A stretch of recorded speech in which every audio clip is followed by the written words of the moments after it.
Nigeria has had attorneys general before, but few have wielded as much influence as Abubakar Malami. For 8 years, he was not just the country's chief law officer, he sat at the intersection of law, politics, and executive power. During his tenure, corruption cases were launched and dropped. Court orders were obeyed and ignored. Reforms were announced, controversies followed. Supporters point to asset recoveries, legal reforms, and prison decongestion. Critics argue the justice system became selective, opaque, and deeply political. But this story isn't really about Abubakar Malami.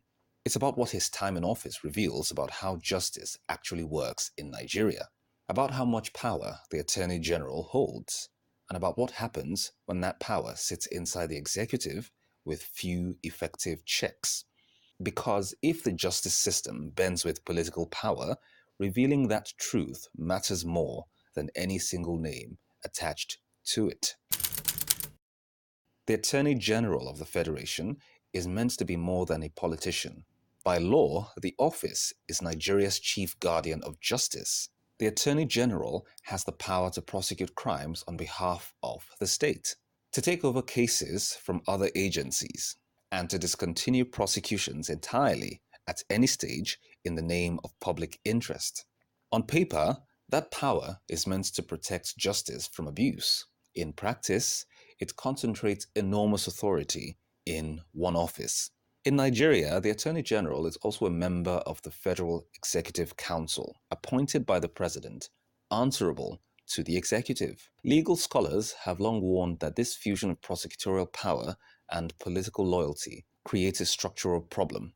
When justice depends on discretion, and discretion depends on politics, independence becomes difficult to sustain.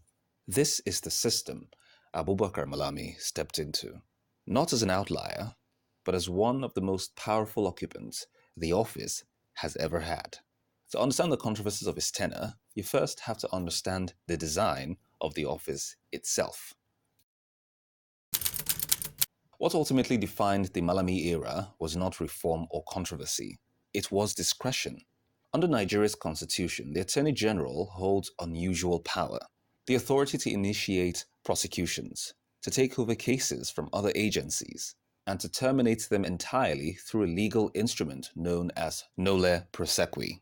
That power requires no court approval, and Nigerian courts have historically treated it as largely unreviewable.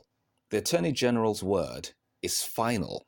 In theory, this discretion exists to protect the public interest. In reality, it concentrates the fate of major criminal cases in a single political office. During Malami's tenure, the concentration became unmistakable. The Dasuki case, 2023. In May 2023, with less than a month left in office, Malami took over a 5-year corruption trial. The EFCC had called 7 witnesses. The 7th was still testifying. Malami's representative walked into court, took over under Section 174, and immediately withdrew all charges. No explanation given. Defendants discharged.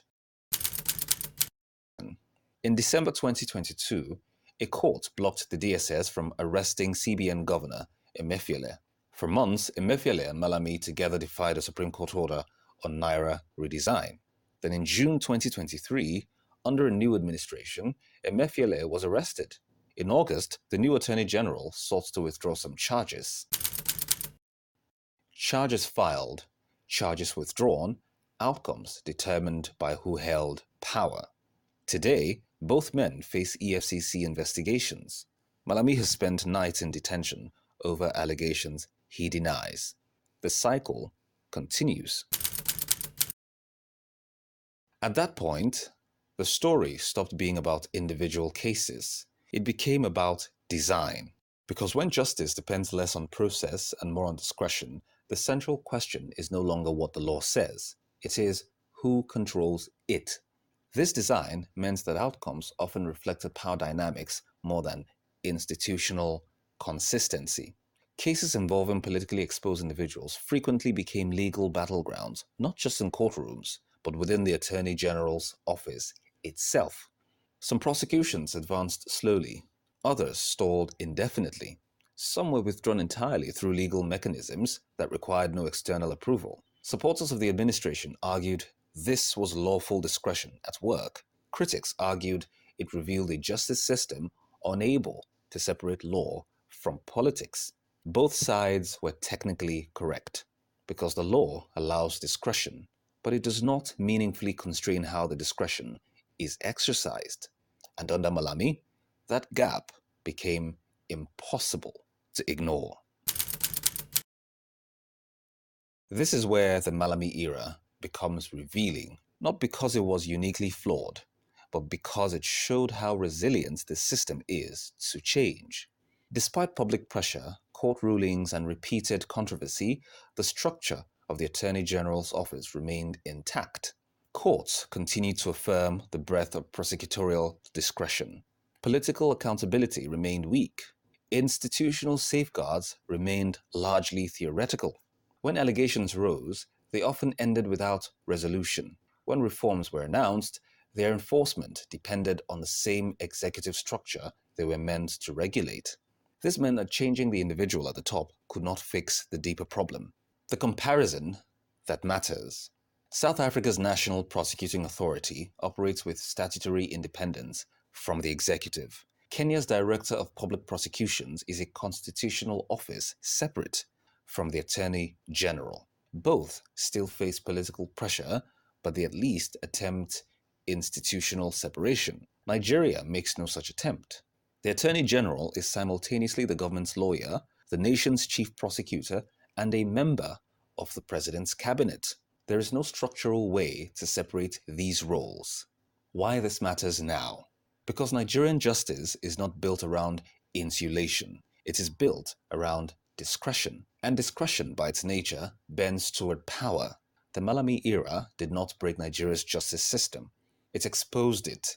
It showed how much depends on who occupies the office, how little depends on the system itself, and how easily law becomes an extension of politics when safeguards are weak.